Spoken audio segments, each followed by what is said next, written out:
Hey, hey, welcome to my channel, or welcome back to my channel if you've been before. My name's Dan, and today I'm going to be reviewing some of the deaths I face in Call of Duty Warzone, which are plentiful. If you've been on my channel before, thank you very much for coming back. I'm sure you're returning because you've already hit that subscribe button, but if you haven't hit the subscribe button, now would be the great chance. And let's go into seeing some of my deaths. This first clip is pretty straightforward. I've got the stead gun, which I picked up off the floor, and I run up these stairs, and it may not look like it, but this is the moment I die. Because I pick up this Bren gun, and I switch the Sten gun out. I can hear a bloke running up the stairs, and I just completely don't shoot him. If I'd kept the Sten gun, I'd have been okay. So we end up in the Gulag, and once again, I get a Bren gun in the Gulag, which I can hate this Bren gun. It's super popular at the moment, apparently, but I can't hit anything with them. So I lob my tactical through there, see if I get him. I don't get him, but then I spot him, and once again, I completely shoot around him. So again, a little bit of aiming work needs to be done. Okay, another different one.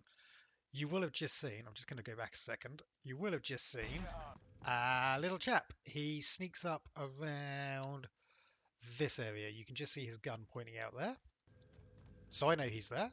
I have got a sneaky little rifle, so I should do alright with this because I've got like this AR. It's a ground loot AR, but it came with all its attachments, so it's actually pretty good for a ground loot gun.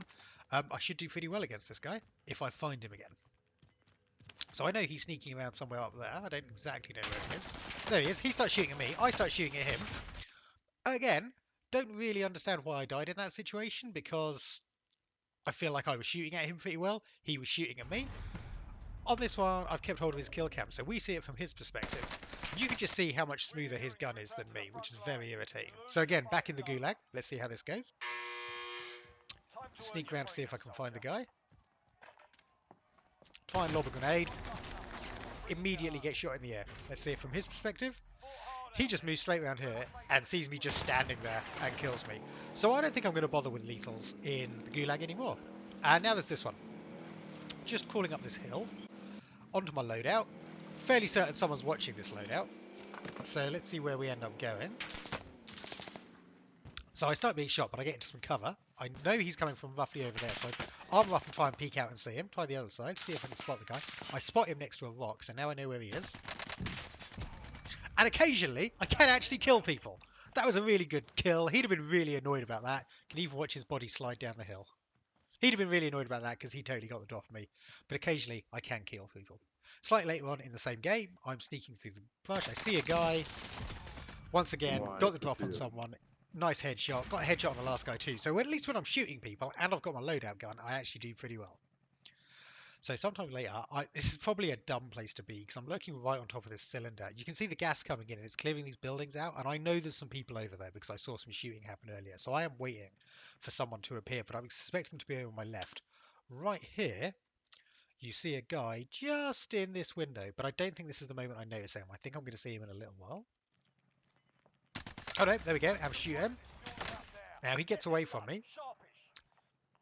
I have no idea where he is. He's not on my heartbeat sensor, so he's ghosted. And I'm fairly certain there's another player around too. So I'm expecting him to run out and maybe go for that bike or go somewhere, but I don't really know where. I'm having a quick look around to see if there's anyone else there. The truck is coming in as well.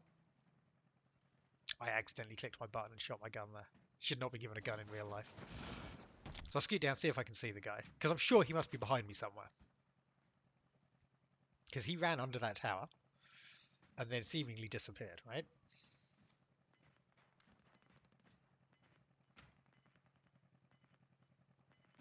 So I decide to peek around this corner and see if he's there down here. I see a guy, he sees me, but that guy kills me way quicker.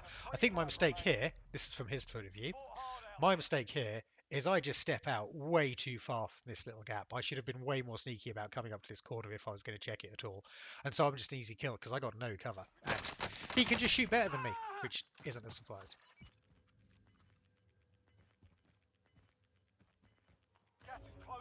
Okay. So someone pings up on my heartbeat monitor. I know they're in this building just around the corner. There's a big empty garage kind of arrangement if I peek my head around this corner. And then you'll also see some rooms on the right of it. So as I peek in, you can see some rooms here and some footsteps. So I have a little purple tracker which shows people's footsteps when they've just run past. So he's just run past, and we've also heard his footsteps run past. I peek in, can't really see him, so I duck back out. Back in to see him again. There he is. And again, I spend an awful lot of time shooting that door and not shooting him. So from his perspective, again, he's just a smoother shot than me. And back in the gulag. Let's see how this goes. I do like this AS-44. It's a pretty decent gun. So I have learned that jumping through that window is a bit of a trick, because you can jump through that window, and if they're running to the right of the gulag, so for example, if this guy hadn't decided to jump through the window right opposite me, but was running this way, you'd see his little head go past that window. If he was running the other way, and you do it quick enough, you can see him go past this door, and that gives you an idea as to where he is. But in this case, he's decided to do what I do, which is jump through this window and start shooting. Unsurprisingly, that goes much better for him than it went for me. So I do still think I need to do a lot of work on my aiming. I think that's probably where I'm going to need to put most of my effort in. There you have it. I feel most of those deaths were because of my inability to seemingly aim a gun. So I'm going to do some work on that. I'm probably going to do some fiddling with some sensitivity of my mouse to see if it bounces around less, and carry on with the aim training that I've been grinding away for the last week or so. Hope you enjoyed that video. If you do have any tips you want to drop me, maybe you saw some things in those videos and you're thinking, hey Dan, do you want to try this instead? Maybe a different gun, maybe a different loadout, maybe some different mouse movement techniques, then feel free to drop a comment below. I really appreciate your support. See you next time.